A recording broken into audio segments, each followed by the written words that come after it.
Hey everyone, and welcome to this EMAS webinar. Hola a todos y bienvenidos a este webinario de EMAS. Muchas gracias por estar con nosotros. Soy Antonio Cano, soy expresidente de la Sociedad Europea de Menopausia y Andropausia. Antes de comenzar, nos gustaría agradecer a Abbott por el apoyo, por hacer este nuevo webinario, esta nueva serie de webinarios posible. Los contenidos del programa son responsabilidad de EMAS, la Sociedad Europea de Menopausia y Andropausia. Pasando a cuestiones técnicas, han entrado a este webinario en modalidad de solo escucha. Esto significa simplemente que su micrófono está silenciado para que nosotros no escuchemos ruidos de su lado. Damos la bienvenida a sus preguntas a través de las preguntas y respuestas que pueden ver el icono en la parte inferior del panel de Zoom. Pueden enviarnos sus preguntas en cualquier momento y las leeremos al final de nuestra charla. Además, este evento tendrá traducción en simultánea, por lo que pueden elegir uno de los siguientes idiomas: ruso, mandarino, español o portugués. Pueden seleccionar el idioma haciendo clic en el icono de interpretación que encontrarán en la parte inferior de su pantalla de Zoom. Finalmente, quisiera mencionar que estamos registrando el webinario de hoy y estará accesible en la página web. El día de hoy tenemos a un excelente orador quien nos va a hablar sobre el tema de uso de terapia hormonal en la menopausia. Tenemos con nosotros al doctor Andrés Daste, quien es ginecólogo y obstetra, especializado en endocrinología médica. Endocrinología ginecológica. Es miembro de la Clínica de Bogotá, Colombia. Es miembro del Comité de Ética e Investigación en el Centro de Investigación Clínica del Grupo Lungar. Así que es un placer tener con nosotros al doctor Andrés Daste, a quien damos la palabra y estamos listos para escuchar su ponencia. Ok, gracias doctor por esta presentación y muchísimas gracias a todos por estar acá. Para mí es un placer. Pido disculpas porque mi inglés no es muy bueno, así que sepan que voy a estar haciendo lo mejor para hacerme comprender. Bueno, he invitado He sido invitado y vamos a hablar sobre cuándo o para quién y durante cuánto tiempo vamos a dar terapia hormonal a nuestras pacientes. Como dice el profesor Cano, soy ginecólogo, vivo en Colombia. Colombia, ahí está. Bueno, estas son fotos de mi fantástico país. Estamos en la zona norte de América del Sur. Tenemos islas como San Andrés y Providencia. Tenemos lugares hermosos como Caño Cristales. Tenemos el Océano Pacífico, donde se pueden venir a ver el agua. Tenemos montañas, tenemos pueblos, tenemos muchas cosas hermosas. Y también tenemos muchas plantaciones de café. Así que espero poder tenerlos acá visitando mi país. Somos gente buena y tenemos muchas cosas bonitas para compartir con todos en el mundo. Así que gracias por invitarme. Es importante dejar un poco de locura para el momento de la menopausia. Creo que esto sea importante. Guardar un poco de locura para el momento de la andropausia y la menopausia. A veces, bueno, como hombres, ahorramos mucha de nuestra locura para la andropausia y, bueno, también las mujeres. No tengo conflictos de intereses para esta conferencia. Y creo que sea muy importante hablar sobre el síndrome de la menopausia y es muy importante porque, como podemos ver acá en esta imagen, en azul tenemos los países con más mujeres que hombres. La proporción no es tan alta en realidad. Tenemos muchas mujeres en el mundo y puede que necesiten de nuestra ayuda. Entonces, como podemos ver acá, en los últimos años la población ha estado creciendo y las poblaciones de entre 45 años y 80 años de edad está aumentando. porque la expectativa de vida también está aumentando. Entonces, como podemos ver acá, en Europa, en Oceanía, en las Américas, tenemos muchas mujeres que van a necesitar y que van a tener más de 80, 85 años y todas ellas van a tener algún síntoma durante la menopausia y van a buscar alivio a estos síntomas. Calculamos, y este es un tema muy interesante, que por ejemplo,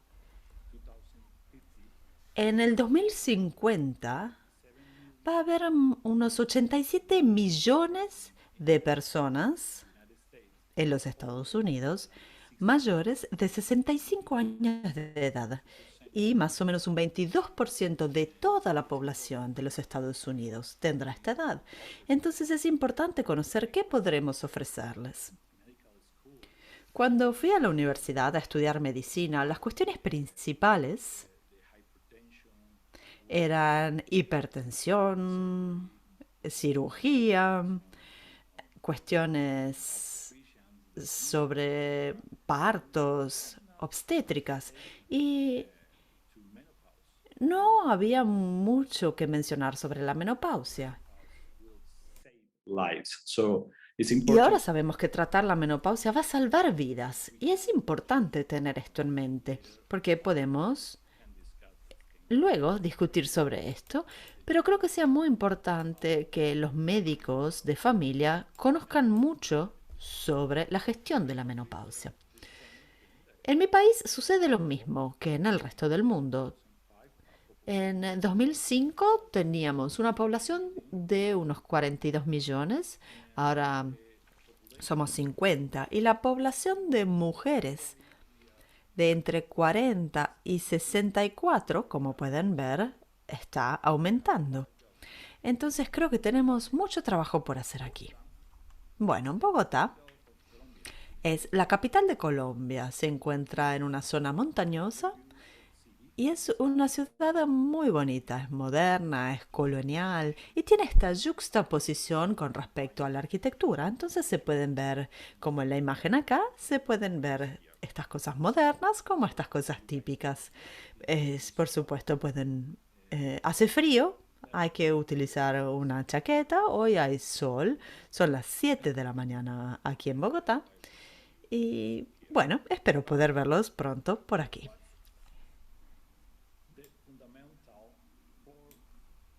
¿Cuáles son los fundamentos para la terapia de reemplazo hormonal? Tenemos esta primera imagen.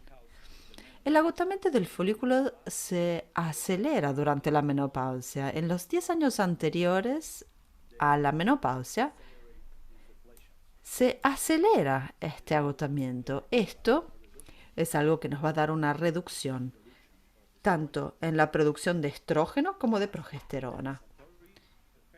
Como efecto de compensación, la hipófisis va a aumentar la producción de FSH y LH para intentar mantener la producción de los estrógenos, que tarde o temprano va a disminuir en estas cantidades críticas de estrógeno y tendremos todos los síntomas de la menopausia. Entonces, cuando pensemos en qué vamos a hacer con este grupo de mujeres, tenemos que pensar en dos objetivos principales.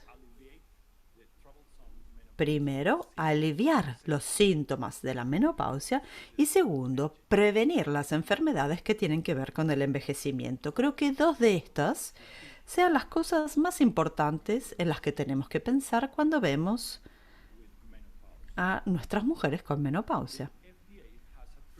La FDA ha aprobado estas 4 indicaciones para la terapia hormonal, que son síntomas vasomotores, prevención de la pérdida de masa ósea, tratamiento del hipoestrogenismo prematuro y tratamiento de los síntomas genitourinarios. Estos son las 4 indicaciones aprobadas por la FDA.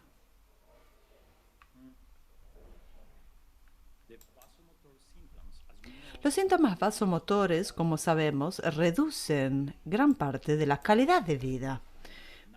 Pueden comenzar durante la noche, luego puede ser también durante el día, puede deteriorar la calidad del sueño, producen también irritabilidad, generan dificultad de concentración, también dificultades con la memoria, tanto a corto como a largo plazo, y en algunas mujeres puede generar molestias musculares y articulares. Como ya sabemos, la frecuencia de estos síntomas vasomotores son muy altos. Este es el motivo principal por el que las mujeres van a ver a sus médicos durante la menopausia, porque sienten estos síntomas y previene que puedan continuar con su vida como lo hacían hasta ese entonces. Estos síntomas vasomotores se encuentran en una frecuencia del 85% de las mujeres con menopausia, su duración es de unos 5,2 años y alrededor de un 25% de estas mujeres seguirá teniendo síntomas vasomotores después de 5 años. Según la OMS, podemos ver un 7,4 años de persistencia de estos síntomas y parece estar relacionado con riesgos cardiovasculares, óseos y cognitivos. Presenta algunas diferencias étnicas. Se da con mayor frecuencia en las mujeres con raza negra, en mujeres con síndrome premenstrual previo, con vida sedentaria y con un nivel socioeconómico bajo. Podemos encontrar muchas diferencias entre estos síntomas vasomotores en diferentes países. En América Latina será más o menos en el 50% de las mujeres, mientras que en Turquía es como el 97%. Cuando llevamos los pacientes a la cirugía y cuando quitamos los ovarios en manera quirúrgica, puede que comiencen muy rápidamente estos síntomas. Entonces es importante, antes que nada, conservar los ovarios, como veremos luego. Pero también si tenemos que quitarlos, tenemos que explicar que los síntomas van a comenzar antes. El tabaquismo y la obesidad también pueden predisponer a la mujer a sufrir sofocos más graves o más frecuentes. Entonces el síndrome genitourinario de la menopausia va a afectar tres partes importantes: los labios, la vagina, la uretra y la vejiga. Y lo que nosotros tenemos serán muchos síntomas. Los síntomas principales del síndrome genitourinario de la menopausia será sequedad genital, una disminución en la lubricación y dolor, la dispareunia, la irritación, la urgencia, disuria, las infecciones recurrentes del tracto urinario y sangrado durante el sexo. Las señales que podemos encontrar al ver a estas pacientes pueden ser una disminución de la humedad, alteración en la elasticidad. Tenemos una alteración en la elasticidad y en la humedad. Encontramos a veces incontinencia en estas mujeres, que es lo que les genera el dolor durante momentos de... A veces también tenemos eritema vaginal, fragilidad tisular, eversión o prolapso uteral. La estenosis introital puede ser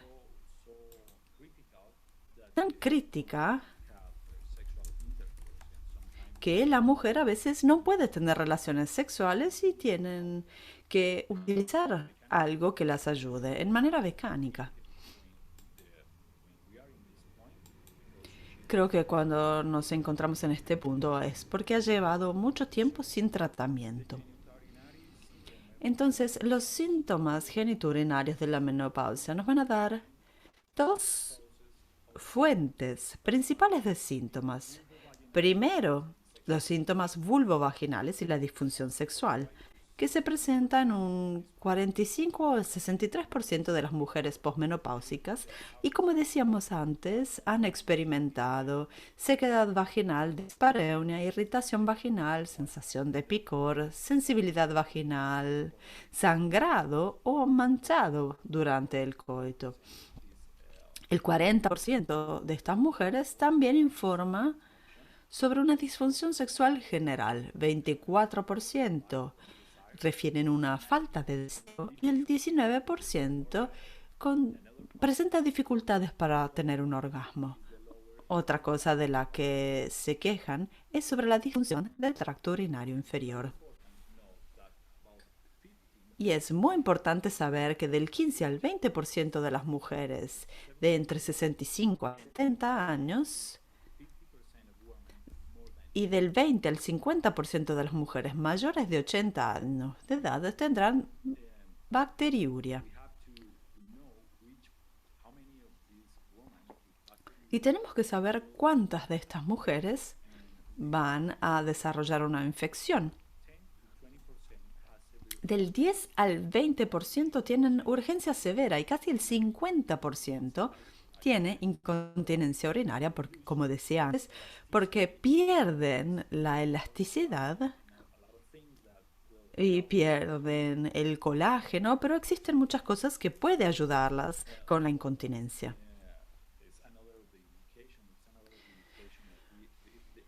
La parte ósea es otra indicación que nos lleva al tratamiento y tenemos que recordar que la osteoporosis es una enfermedad esquelética sistémica que está caracterizada por la disminución de resistencia ósea y por el riesgo de fracturas y fragilidad. La resistencia ósea viene determinada por la combinación de densidad ósea y la integridad. Y la osteoporosis menopáusica resulta por no haber alcanzado la densidad ósea máxima o una pérdida ósea acelerada tras la menopausia o por una pérdida ósea relacionada con la edad. Generalmente, cuando tenemos privación de estrógenos, tenemos una pérdida ósea acelerada. Cualquiera de estas pondrá a la mujer en riesgo de fracturas.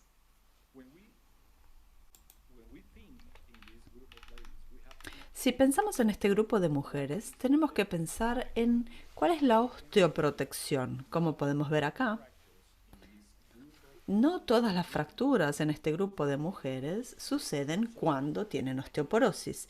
Entonces creo que los objetivos principales del tratamiento no sean solamente tratar la osteoporosis, sino prevenir las fracturas y dar osteoprotección. Y podemos dar esta protección ósea a través de estrógenos, de ejercicio, de una ingesta correcta de calcio, etc. El estradiol tiene muchos beneficios, como la densidad de mineral ósea, como vemos acá. Si comparamos el brazo placebo contra el estradiol en este efecto, podemos ver que está relacionado con las dosis de estradiol, como podemos ver acá.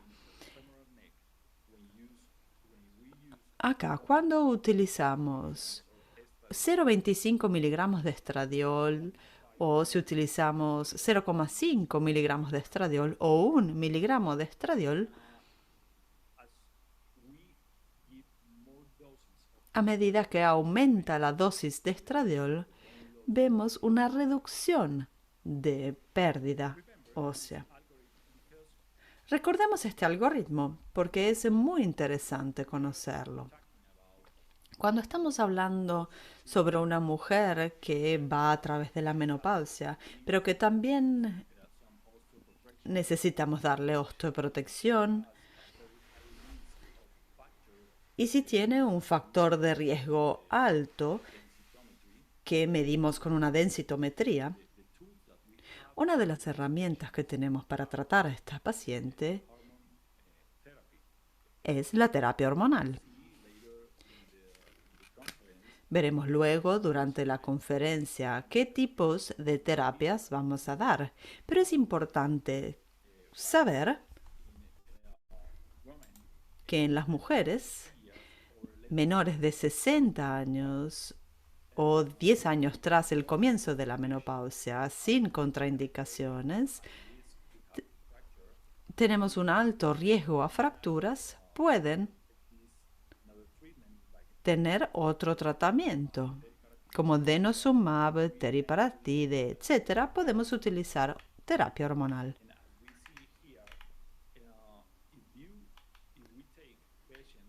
Si tomamos a pacientes de entre 50 y 59 años de edad o entre 60 y 69 o 70 y 79, podemos ver los beneficios de tratarlas con estrógenos, más progestina en este caso, frente al placebo. Podemos ver una reducción muy importante en las fracturas totales. Encanto es una película muy bonita, es muy nueva, de Disney, que habla sobre Colombia. Así que cuando vean Encanto, recuerden, habla sobre nuestras costumbres y es muy bonita. Así que, por supuesto, recomiendo. Bueno, entonces, hablando sobre recomendaciones, la primera parte hemos hablado sobre por qué es importante estudiar la menopausia y cuáles son las indicaciones que nos llevan a la conclusión de cuáles son las mujeres que vamos a tratar con terapia hormonal. Pero ahora tenemos que ver qué tipo de terapia tenemos.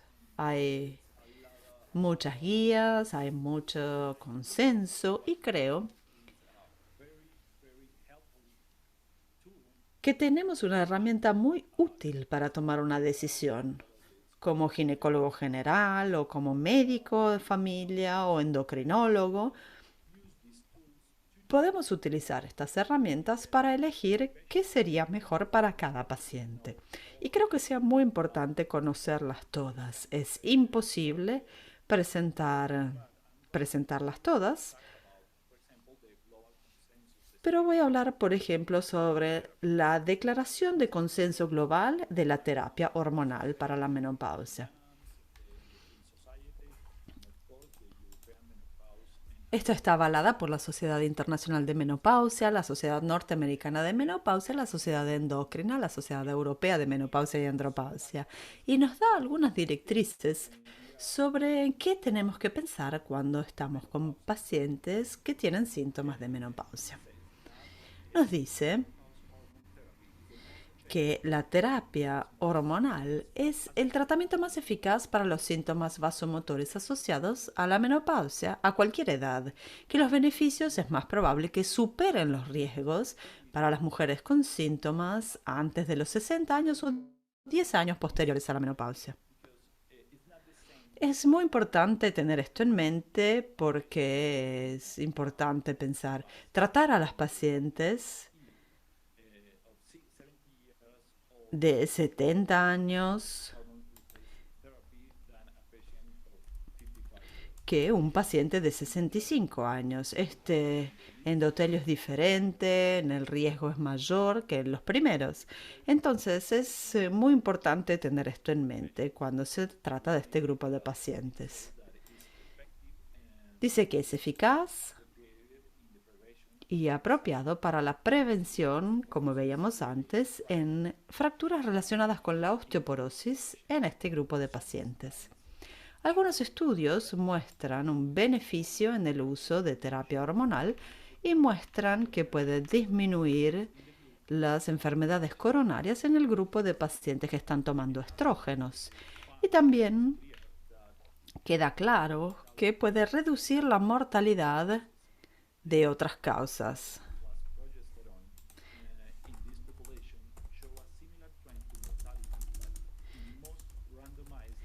En la mayor parte de los ensayos aleatorizados puede ver que no se aumenta ni disminuye el riesgo de enfermedad coronaria. La dosis local de la terapia con estrógenos se prefiere utilizar en aquellas mujeres cuyos síntomas están limitados a tracto genitourinario. En este grupo de pacientes se prefiere utilizar estrógenos locales. El estrógeno como agente sistémico único podemos utilizarlo en pacientes que no tienen útero. Si tienen útero, tenemos que proteger el endometrio a través del uso de progesterona. La opción de la terapia hormonal es importante saber que es una decisión individual y esta decisión de comenzar o no comenzar la terapia tiene que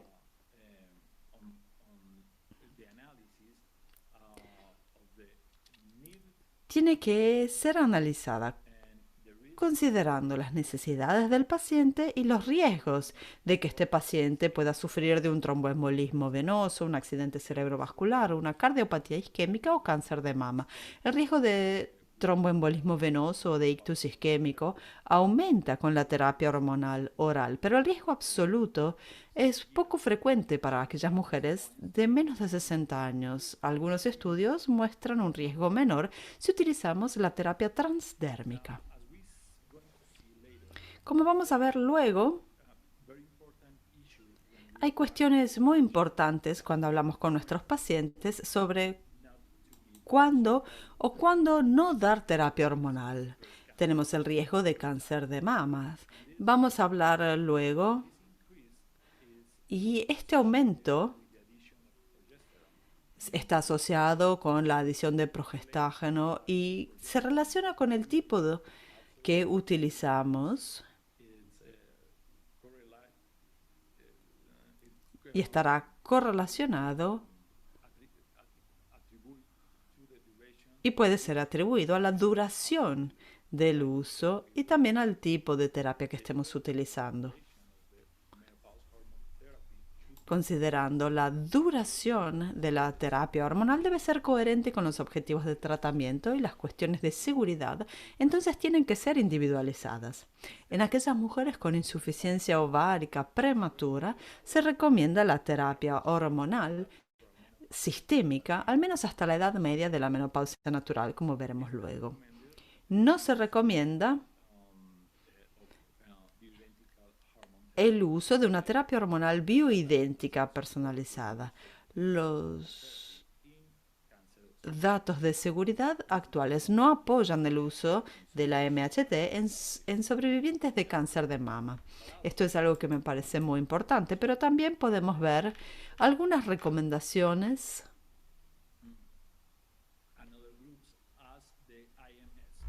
sobre otros grupos como IMS. Básicamente en algunos lugares se dicen las mismas cosas, pero pongo los que me parece que son un poco diferentes. Podemos pensar en esto antes de tomar cualquier decisión. La terapia hormonal incluye una amplia gama de productos hormonales y vías de administración y otras cosas tienen riesgos y beneficios potencialmente diferentes. Entonces es importante conocer esto antes de ofrecérselo a cualquier paciente. Y es importante leer los estudios y conocer cuáles son los beneficios y los riesgos de esta terapia particular que vamos a ofrecer. Las mujeres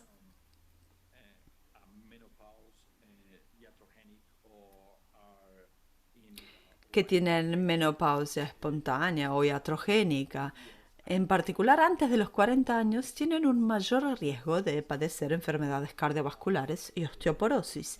Y también pueden tener un mayor riesgo de sufrir trastornos afectivos y demencia. La terapia hormonal podría reducir los síntomas y preservar la densidad ósea y se aconseja al menos hasta llegar a la edad promedio de la menopausia. El asesoramiento tendría que transmitir los beneficios y los riesgos de la terapia hormonal en términos claros y comprensibles. Cuando hablamos con nuestras pacientes, tenemos que explicar muy claramente qué es lo que vamos a ofrecer y cuál podría ser el riesgo de la terapia hormonal. Esta no tendría que recomendarse sin una indicación clara para su uso. No sé si sucede a muchos médicos, pero a veces yo tengo pacientes que me dicen, no tengo riesgo porque me siento bien. Bueno, pero me siento bien solo haciendo un poquito de ejercicio, tomando vitaminas y estoy bien. Bueno, si la paciente no tiene indicaciones por el que tendría que utilizar la terapia hormonal, entonces no hay que hacerlo. Estas pacientes tendrían que hacer al menos una consulta anual, que es una respuesta a una pregunta que nos han realizado al principio de la conferencia. Es ¿hasta cuándo vamos a dar terapia hormonal? Bueno, tengo un profesor que dice hasta el año siguiente, hasta la próxima consulta. Entonces es importante hacer que este grupo de pacientes pueda volver cada año para que uno pueda hacer un examen físico, pueda ver los resultados del laboratorio, ver cómo va la ecografía, la mamografía, cómo va la atención, para poder así hacer un seguimiento año tras año y tomar una decisión según lo que nosotros pensamos que necesita, lo que ella sienta que necesita y hacia dónde iremos junto con esta paciente. No hay ninguna indicación para hacer, por ejemplo, una mamografía cada 6 meses si tenemos una paciente que esté tomando terapia hormonal. Tiene que mantener el mismo tipo de cribado que se tiene para el grupo de pacientes sin terapia hormonal. Sí, tienen que hacer un screening, una mamografía o un test, un pap test. Sí tienen una sonografía si tienen sangrado, pero el motivo por el que digo esto es porque lo que veo es que a veces la paciente que toma terapia hormonal siempre tiene miedo del cáncer y quiere hacer una mamografía cada 6 meses. Entonces es importante explicar a estas mujeres que no es necesario hacerlo. Si se continúa o no se continúa la terapia, tiene que ser decidido juntos. Esto va a depender de los objetivos específicos, de la estimación objetiva de los beneficios y de los riesgos individuales. La dosis tiene que ser Eh, alivio a los síntomas. Si es una dosis mejor si es menor. Tendría que ser titulada en cada consulta. Entonces, ahora vemos a quién, hemos visto a quién, hemos visto cuándo, hemos visto cuánto. Y vamos a hablar de qué es lo que vamos a darles. Entonces, esto es muy importante.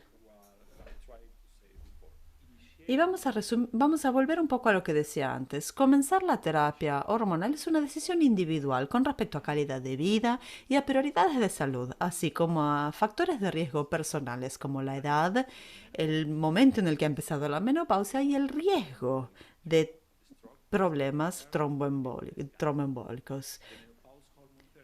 La terapia hormonal no tendría que ser recomendada sin una indicación clara de su uso. La duración tiene que ser coherente con los objetivos de tratamiento y el perfil de riesgo-beneficio tiene que ser evaluado en manera individual y cada año. El tipo y la forma de administración tiene que ser coherente con el tratamiento, con los objetivos de tratamiento, las preferencias de la paciente y las cuestiones de seguridad, y debe ser individualizada. La dosis debe ser titulada según la respuesta a los síntomas y tiene que ser la dosis más eficaz para esa paciente. La consideración de la terapia hormonal para el alivio de los síntomas o para la prevención de la osteoporosis tiene que ser parte de una estrategia de tratamiento generalizada, incluyendo recomendaciones de estilo de vida. Creo que en esta diapositiva podemos ver que la última parte sea lo más importante que podemos hacer. Podemos hablar al paciente cuando viene a nuestra consulta. Y es porque la terapia hormonal no es un milagro, es una ayuda. Entonces, tenemos que hablar sobre la dieta, sobre el ejercicio, sobre el estilo de vida saludable y también podemos dar terapia hormonal. Es parte de una estrategia general que podemos dar a nuestras pacientes. Algunas de ellas también van a necesitar ayuda psicológica, counseling de sexualidad. Entonces es importante poder verlas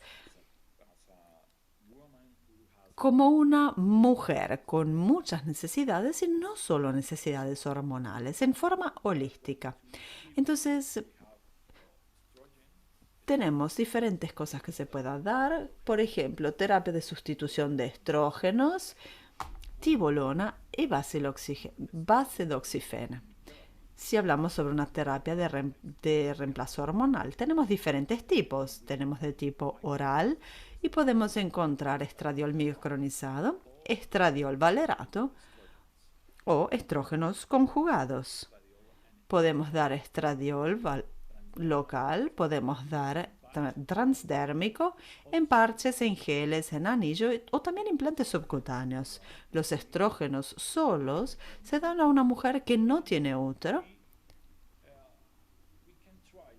y podemos intentar dar la dosis más baja para poder aliviar los síntomas de las pacientes. Cuando la paciente tiene útero, tenemos que añadir el progesterona.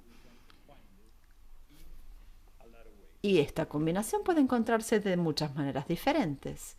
Podemos hacerlo en forma oral, en vía transdérmica, parches, gel, o podemos hacerlo en combinación de dos de ellos. Podemos darles, por ejemplo, estrógenos orales,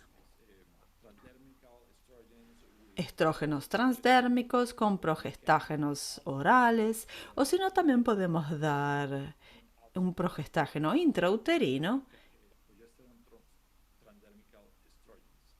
y estrógeno transdérmico. Es importante conocer esto. Y los progestágenos van a actuar en manera diferente según el origen que éste tenga. Por ejemplo, vamos a tener efectos antiandrogénicos, actividad glucocorticoide, etc. Entonces, cuando estamos con la paciente y pensamos que sabemos que vamos a tener que darle estrógenos y tenemos que darle progesterona, tenemos que seleccionar cuál sería el mejor para esta mujer según los efectos de esta. Si necesitamos más antiandrogénico, un efecto más antiandrogénico, vamos a elegir una progesterona. Si lo necesitamos, utilizamos otro y demás. Podemos dar dos tipos de terapia: terapia continua o terapia cíclica. Si hacemos ciclos, vamos a dar durante todo el mes estrógeno continuo y vamos a dar el progestágeno durante 10 a 14 días cada mes. Está recomendado para estas mujeres que están cerca de la menopausia. Pero si tenemos mujeres que acaban de pasar la menopausia, podemos darles en manera continua una terapia con progesterona todos los días y estrógeno todos los días. Entonces tenemos dos opciones: bacidoxifena y tibolona. Tibolona como alternativa al estrógeno o como alternativa a estrógeno y progestágeno. No necesita utilizar progestágeno, utilizamos tibolona.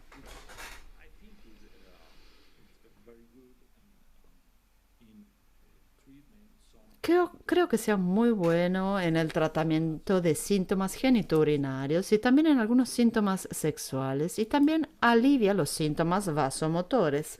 Tiene muy buenos efectos en el humor, en la atrofia urogenital y no causa sangrado vaginal.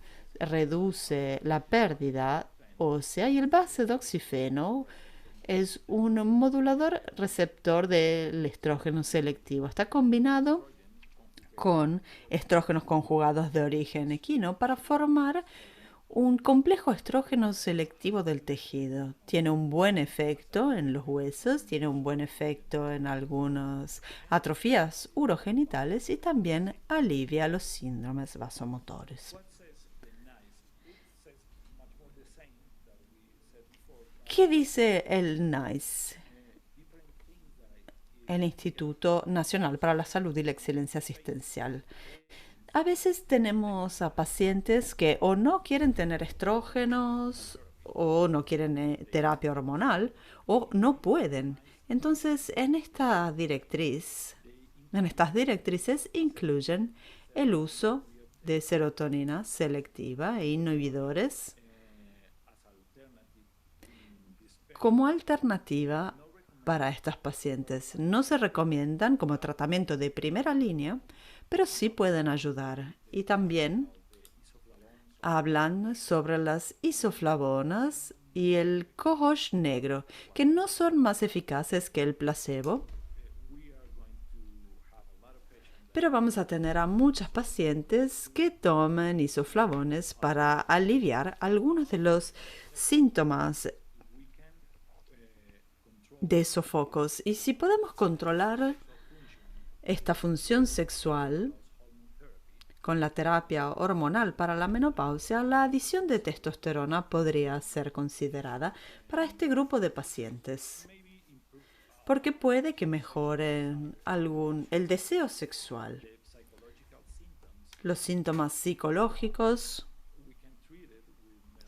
pueden tratarse con la terapia hormonal para la menopausia, pero es importante saber que la terapia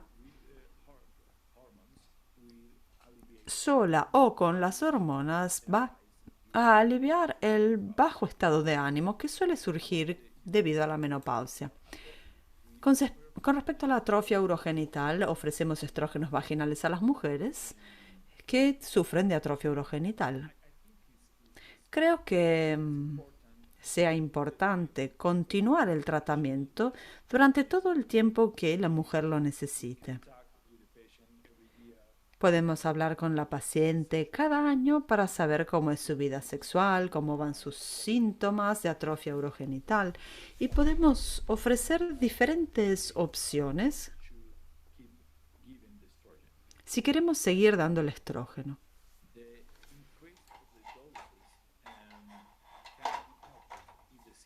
Aumentar la dosis puede ser útil si los síntomas no se reducen y también podemos ayudar a estas mujeres con lubricantes e hidratantes más allá de los estrógenos vaginales, en particular los lubricantes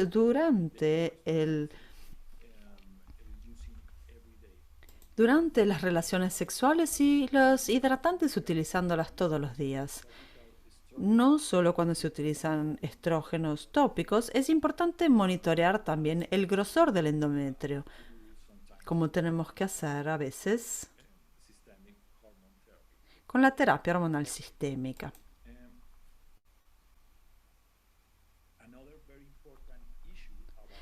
Otra cosa muy importante sobre el tratamiento es la insuficiencia ovárica prematura. Es importante hablar con estas mujeres porque tenemos que explicarles la importancia de comenzar el tratamiento hormonal. Tenemos que explicar la importancia del riesgo cardiovascular o de cáncer de mama, que van a poder tener muchos beneficios utilizando esta terapia hormonal hasta la edad de la menopausia normal, más o menos 48 o 50 años de edad. Este no es un anticonceptivo, así que si necesitaran anticonceptivos, tienen que tomar otro anticonceptivo o tendríamos que darles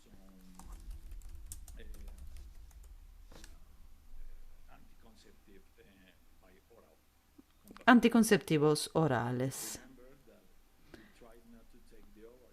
Recuerden que intentamos no quitar los ovarios cuando vamos a cirugía porque va a aumentar el riesgo hasta los 80 años de edad. Y esto es simplemente para recordarles que tenemos que identificar las cuestiones principales. Si ella tiene solo síntomas urogenitales, tienen que ir a terapia vaginal. Si tiene síntomas de menopausia severa, tenemos que considerar terapia hormonal. Y si tiene estrogen plus progesterone. If she has no uterus, it's just estrogen, or we can use estrogen plus basedoxifene or tivolone. And estrógeno o tibolona. Y si tiene disfunción sexual, tenemos que considerar otras causas psicológicas y también la terapia hormonal, si no es posible. Aliviar estos síntomas, podemos considerar el uso de testosterona o timolona. Y si no tiene síntomas, podemos decirle que haga ejercicios, que se cuide un poco más, etcétera, etcétera, etcétera. Esto simplemente para recordar que tenemos diferentes tipos de terapia. Hemos hablado sobre esto antes, pero es un resumen de lo que decíamos antes. Esta es otra parte, una foto de Encanto. Y tenemos dos consideraciones principales de las que estamos hablando. Los riesgo de cáncer de mama, y voy a hablar un poquito al respecto. Los efectos de la terapia hormonal en el riesgo de cáncer de mama puede depender del tipo de terapia, de la dosis, de la duración, del régimen, de la vía, de la exposición previa y de las características individuales. La WHI no muestra un mayor riesgo de cáncer de mama en aquellas mujeres que reciben solo estrógeno. Y esto es importante que lo hablemos con nuestras pacientes, porque en el grupo que tiene que recibir estrógeno más progesterona, es importante que sepan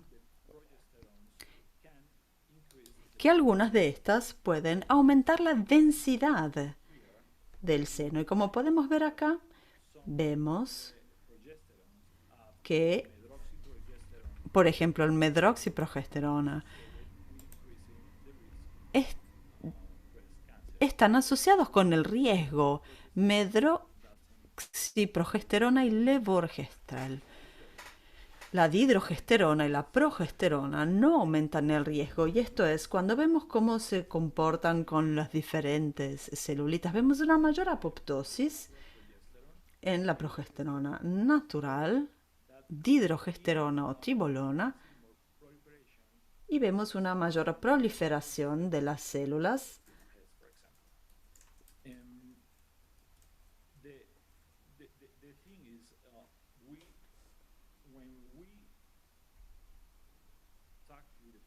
Cuando hablamos con los pacientes, es importante decirles sobre este tipo de cosas. Entonces, podemos, para poder tomar así las mejores decisiones para ella.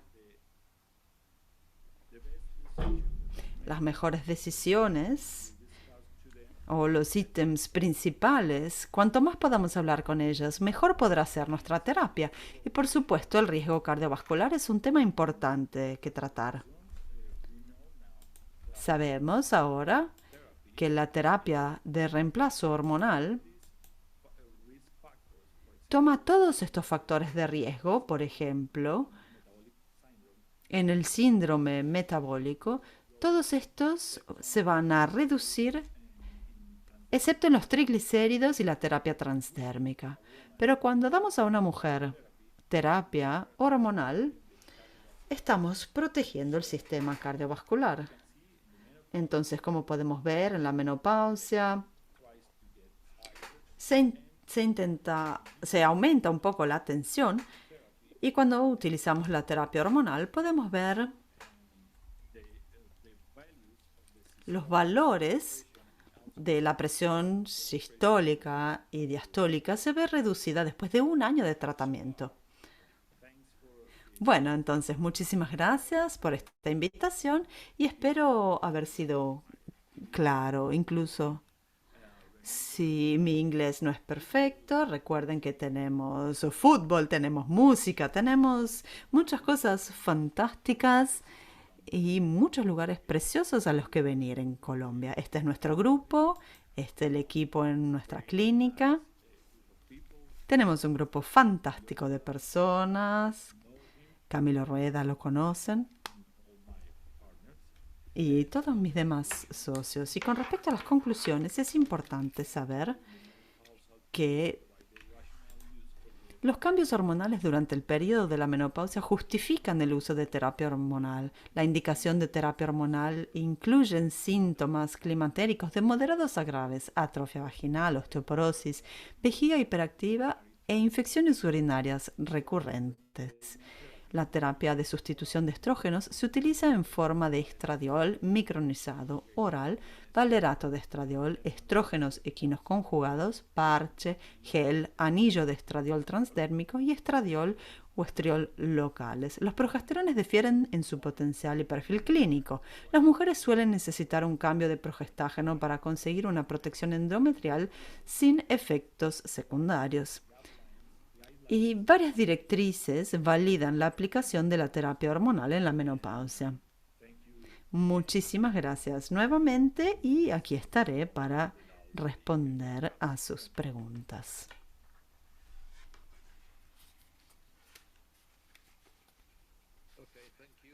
Ok, muchas gracias. Ha sido una excelente charla.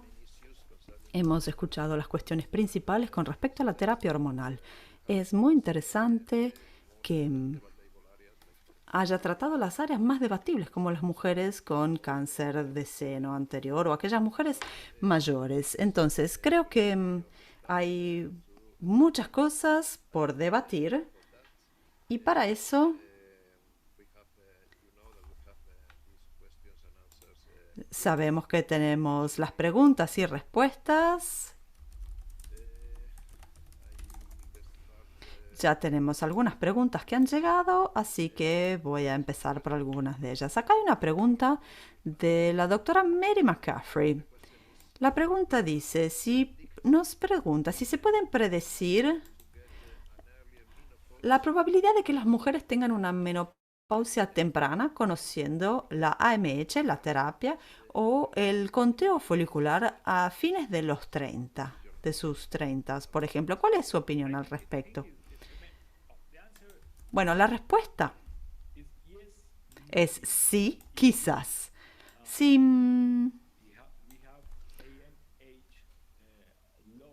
si tenemos AMH que son bajos, sabemos que, que va perdiendo folículos en manera muy grande en esta paciente. Entonces, la respuesta es sí, podemos pensar que va a estar en la menopausia temprana, pero no lo utilizamos para predecir cuándo esto va a suceder. No lo utilizamos en nuestros estudios rutinarios para las pacientes con menopausia. Es más útil en aquellos pacientes que tienen que someterse a tratamientos por infertilidad para conocer quiénes van a necesitar una donación de óvulos, por ejemplo. Gracias, estoy totalmente de acuerdo con usted y creo que este siga siendo un sistema bastante inmaduro para poder predecir con precisión cuál será la fecha de la menopausia. También porque la sensibilidad aún no es muy precisa en este estadio. Hay otra pregunta acá. A veces vemos mujeres que tienen unos 70 años que presentan sofocos, sudores nocturnos, pero no los han sufrido cuando tenían 50, ¿no? Esto es algo inusual, por supuesto, porque se sabe que la mayor parte de los sofocos comienzan a la edad, en el evento de la menopausia, más o menos en la transición. Pero en este caso, esta mujer no los tuvo a los 50, pero comienza a sufrir de estos sofocos a los 70.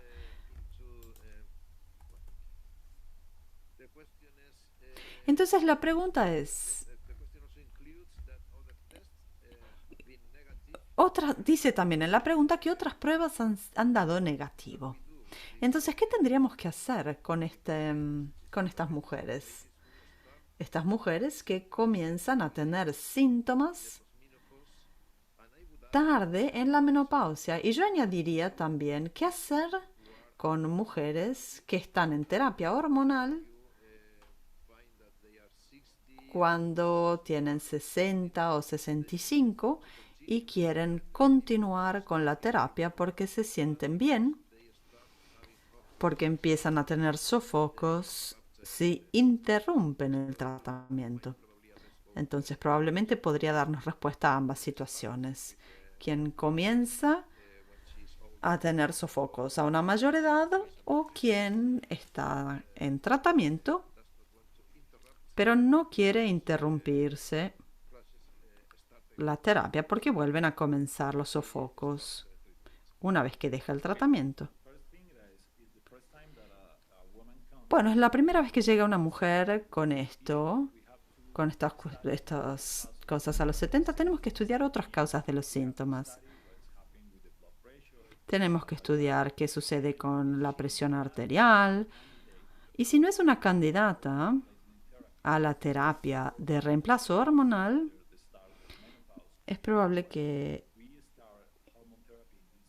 cuando comencemos la terapia hormonal en estas mujeres, aumentemos el riesgo de complicaciones cardiovasculares. Entonces, si es solo por la menopausia, podemos probar con diferentes terapias como serotonina selectiva, inhibidores.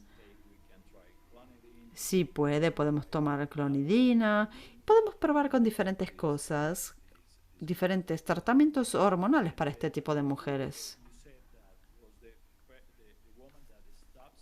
Otra cosa era la mujer es quien detiene con la terapia de reemplazo hormonal y al hacerlo vuelven los síntomas, ¿no?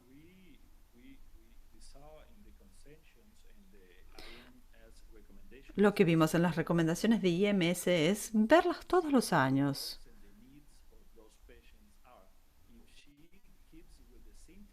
Si continúa con los síntomas y vemos que necesita terapia hormonal, y hemos visto a esta mujer durante unos 5, 6 o 7 años y necesita terapia hormonal, bueno, que continúe.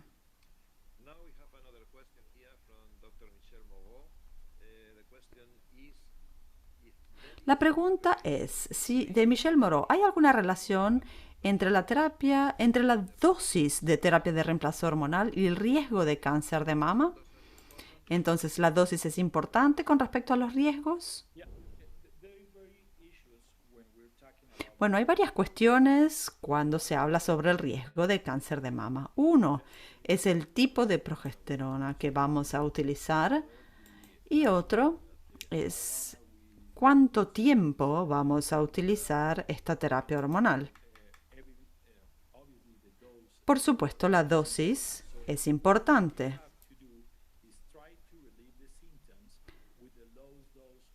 Una cosa es ver los síntomas que podemos aliviar con la dosis menor que se puede utilizar con una progesterona que no aumente los riesgos de cáncer de mama.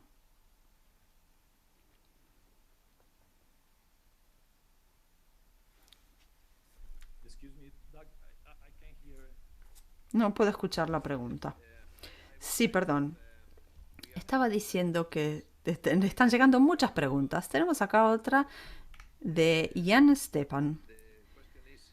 La pregunta es, ¿la transición menopáusica temprana se asocia a un fuerte aumento en los niveles séricos de FSH, incluso cuando los niveles séricos de estrógeno se mantienen dentro de los límites normales? Entonces, ¿cuál es el papel del aumento de la FSH, el aumento de los riesgos, de los síntomas como osteoporosis, osteoartritis y cambios en composición corporal? Entonces, ¿hay un rol para FSH en la osteoporosis, la osteoartritis e incluso en cambios de composición corporal?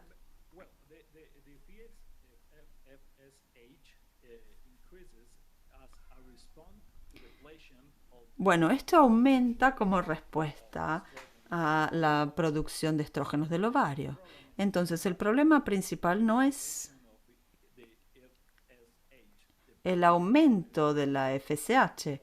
El problema real es la falta de estrógenos. Y esta falta de estrógenos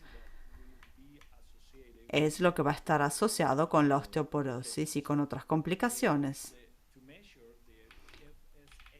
Entonces, para medir el FSH como factor de predicción para la osteoporosis, no es algo que está indicado. Y lo que sí es importante saber es que si tenemos síntomas y tenemos una FSH, no sé, en 50 y los estrógenos son muy bajos, tenemos que hablar con este paciente para saber si puede ser candidata para la terapia de sustitución hormonal. Gracias. Creo que es una muy buena respuesta a una pregunta difícil. Si puedo añadir una cosa, sé que hay algunos estudios con roedores en los que parecería que FSH parece tener un rol en la osteoporosis. Y But as far as I know, there is no corporal, pero por cuanto sé, no hay indicaciones ni demostraciones en el caso de que este haya sido el caso.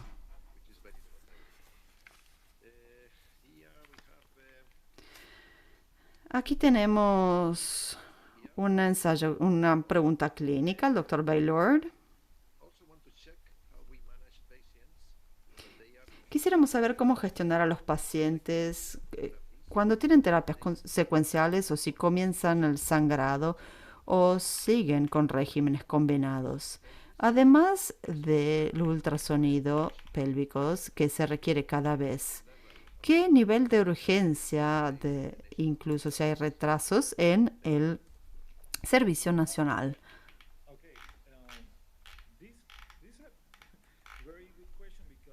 Esta es una buena pregunta porque sucede muchas veces. El sangrado irregular a veces es una pesadilla cuando se empieza la terapia hormonal.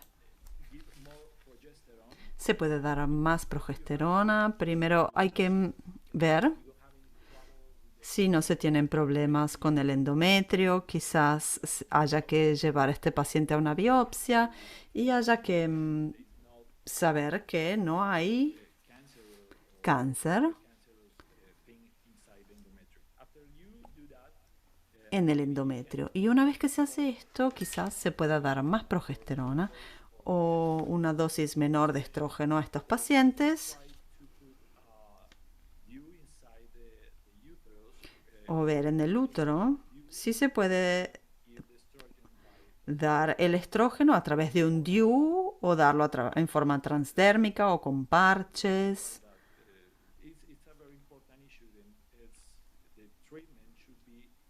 Y es importante que el tratamiento sea individualizado.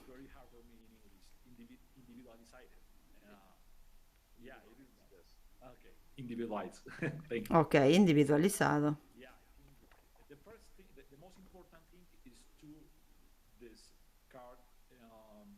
Lo más importante es descartar cualquier tipo de problema con el endometrio.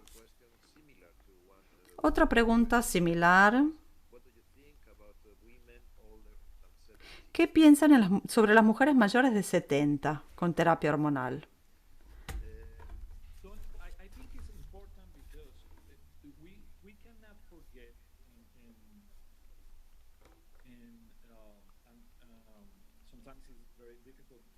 A veces es muy difícil expresar esta respuesta en otro idioma, pero voy a intentarlo.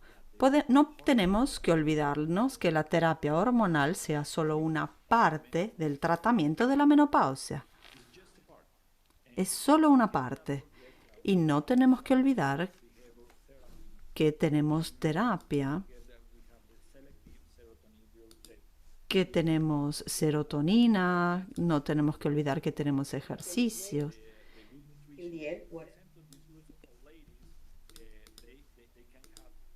Entonces, estas mujeres pueden tener osteoporosis, tenemos que controlar cómo es la densidad ósea, cómo es el músculo para evitar sarcopenia.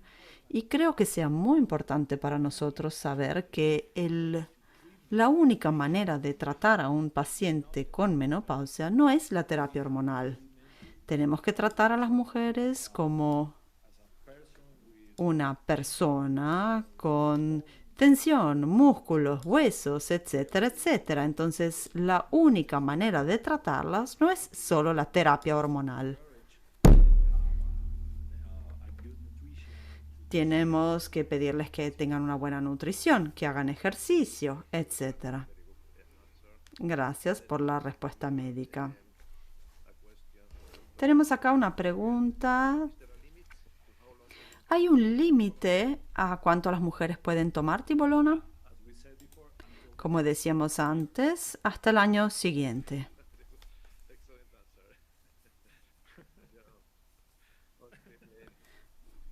Excelente respuesta. Otra pregunta acá.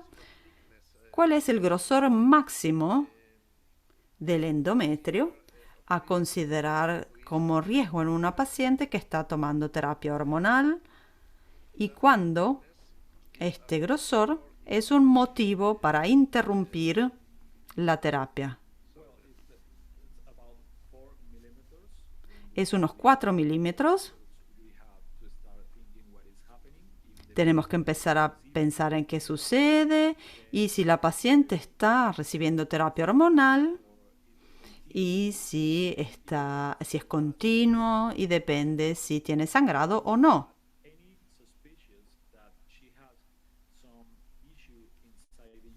Y si hay alguna sospecha de que exista algo en el útero, tenemos que realizar una biopsia.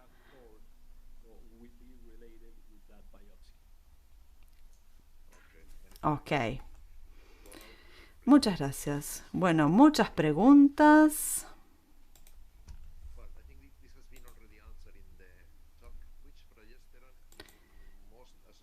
¿Qué progesterona está más asociada con el cáncer de seno? Esta es una pregunta del doctor Feros.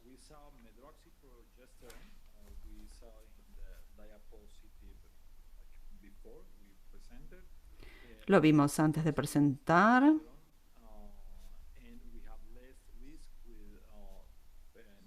Y tenemos menos riesgo con progesterona natural miocronizada. Creo que también dependa de cuánto tiempo le damos a la paciente la hormona, depende del factor de riesgo.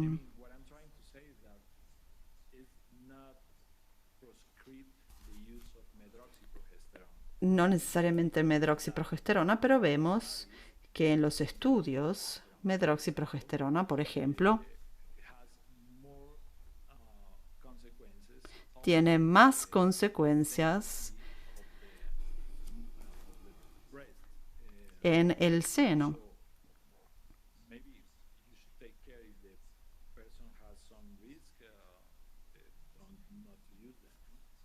Y si tiene más riesgos, no utilizarlo. Hay algunas preguntas sobre cuestiones generales. Una es del doctor Chavarri y otra del doctor Canalis. La pregunta es si tenemos que considerar el impacto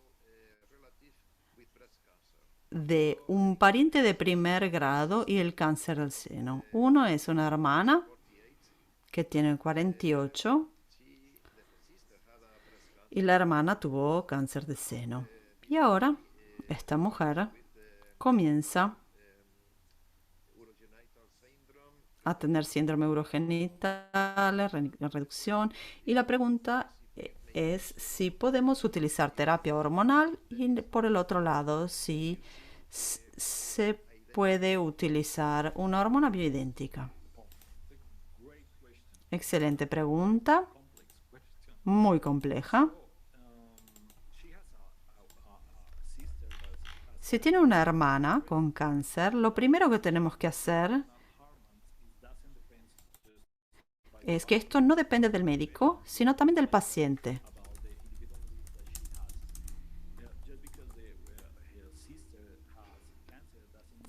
el hecho de que su hermana tenga cáncer no significa que ella también vaya a tenerlo. Después de eso vamos a hablar con la paciente y tiene que poder tomar la decisión de tomar o no la terapia hormonal. Si los síntomas principales de esta mujer tienen síntomas genitourinarios, la terapia hormonal local no va a aumentar el riesgo de cáncer y podemos utilizarlo. Y si tiene problemas con cuestiones sexuales, podemos pensar en la tribolona como un tratamiento. No puedo recomendar el uso de fármacos para tratar a estos pacientes. Entonces, por ahora, lo que dice el consenso es simplemente definir junto con la paciente cuáles son los tipos de terapia que se pueden utilizar. Ok, gracias. Muchas preguntas, debo decir, pero voy a tomar solo algunas porque no podemos extender mucho más la duración del webinario. Tenemos una pregunta del Dr. Hansen. Es una mujer con 12 años de posmenopausia, síntomas que requieren terapia hormonal. Entonces la pregunta es, ¿sigue necesitando progesterona que le da efectos colaterales y sangrado? Entonces, en el caso de una mujer que ya lleva 12 años, 62, 64,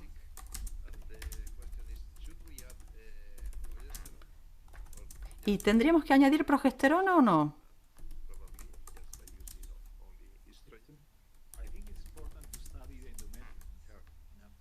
Es importante estudiar el endometrio y después de eso, si necesita progesterona, se puede utilizar, pero lo primero es estudiar el endometrio.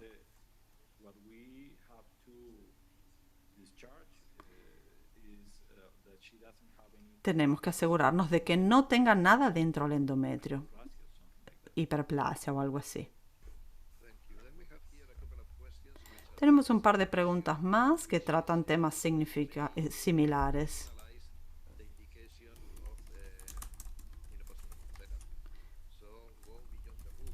Entonces van más allá de las reglas.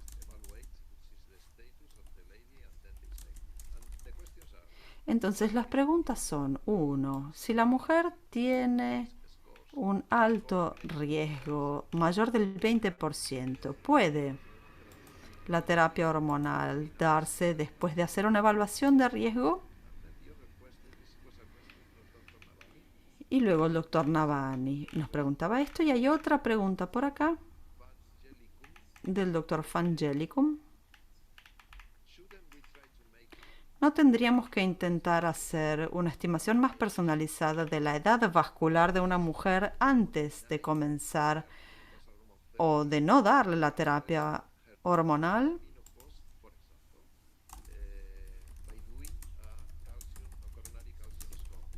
Dándole, por ejemplo, un índice coronario de calcio. Entonces haciendo un índice de tomografía computada y esto sería excelente, pero si así ya han pasado 15 años desde la menopausia, ¿podemos igualmente tomar este parámetro sin restricciones?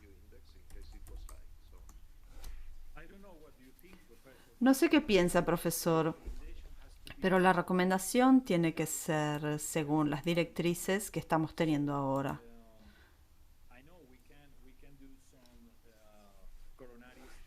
Podemos hacer estudios coronarios para ver qué reflejan el estado vascular de cada paciente, pero no puedo recomendar el uso de terapia hormonal más allá de 10 años de haber comenzado con la menopausia o después de el tiempo que dice el estudio que sea mejor no comenzar. Pero se pueden controlar muchos estudios Hay mucha literatura que habla sobre la sonografía de la carótida, de los músculos de la carótida, pero en este momento no puedo recomendar el uso después de 10 años. Estoy de acuerdo. Comprendo lo que estás poniendo sobre la mesa, comprendo que diga que quizás en esos pacientes se puede utilizar eso. Recuerden que es individualizado y recuerden que hay que tomar esta cuestión, hay que llevarla al paciente y discutir con el paciente cuál será el riesgo de terapia hormonal. Pero no puedo recomendarlo. Estoy de acuerdo. El CAC, el índice de calcio, es algo que probablemente ayude en el futuro. Y sé que hay investigaciones y planes de investigaciones sobre este tema en el futuro, pero por el momento, si seguimos las reglas, no tendríamos que llevarlo a decidir el uso de la terapia hormonal. Pero por supuesto hay una racionalidad muy interesante tras la propuesta. Muchas gracias. Bueno, tomamos una pregunta más.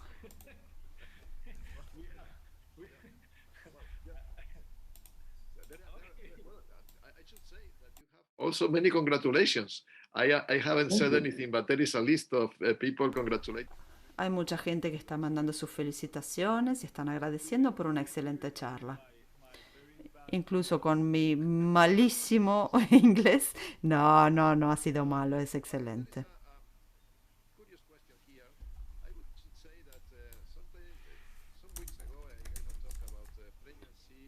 Hace algunas semanas he escuchado que hablaban sobre el embarazo en mujeres mayores y he recibido las mismas preguntas. Este es el caso de una paciente perimenopausia y está lactando. Ahora está porque quedó embarazada a los 46 o 48. Algo que se está volviendo cada vez más común. Generalmente por el uso de reproducción asistida. La pregunta es, si hay una mujer que está lactando y no quiere interrumpir la lactancia, ¿cuál sería la mejor opción de tratamiento si tiene síntomas? La pregunta es, ¿podemos dar tibolona, por ejemplo?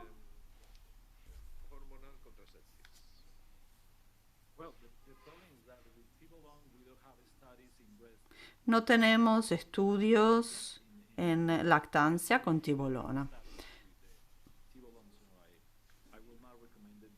No recomendaría el uso y depende de cuánto tiempo lleva atrás el nacimiento del bebé. Si han pasado unos 3 meses, no puede utilizar ningún tipo de estrógeno porque van a aumentar el riesgo de trombosis. Y después de eso, tibolona no es una opción.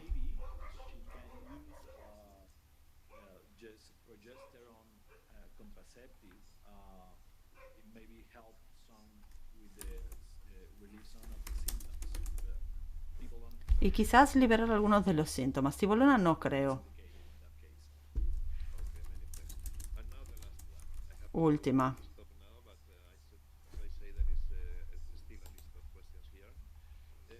Tenemos una lista enorme de preguntas acá. Esta va a ser la última. Cosa importante a subrayar, porque esto es algo que tiene que ser claro. La pregunta es, ¿las migrañas son una contraindicación para la terapia hormonal? Sí. Sí, como con los anticonceptivos. Pero podemos buscar otras cosas con estos pacientes. Nuevamente repito, tenemos muchas cosas por hacer con estos pacientes, no solo estrógeno. Podemos dar progestágenos, podemos dar quizás también tibolona como terapia cognitiva. de comportamiento. Hay muchas cosas que podemos explorar, pero definitivamente el estrógeno no es una opción con ese paciente. Ok, Andrés.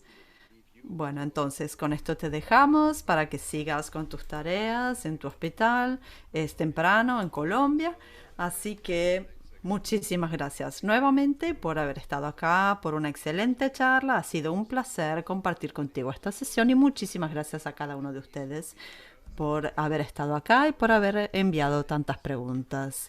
Es un tema tan importante como el uso de la terapia hormonal. Así que por el enorme interés probablemente vamos a pedir a EMAS si hay otra versión de esta charla porque ha generado muchísimo interés. Muchísimas gracias también a EMAS por haber estado acá y también a Abbott, por supuesto, por haber sponsorizado esta sesión que, como digo, ha sido tan útil e interesante. Así que tengan un hermoso día todos ustedes.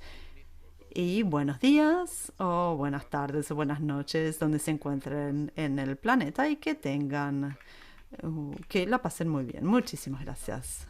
Hasta luego. Gracias a todos. Que tengan un buen día.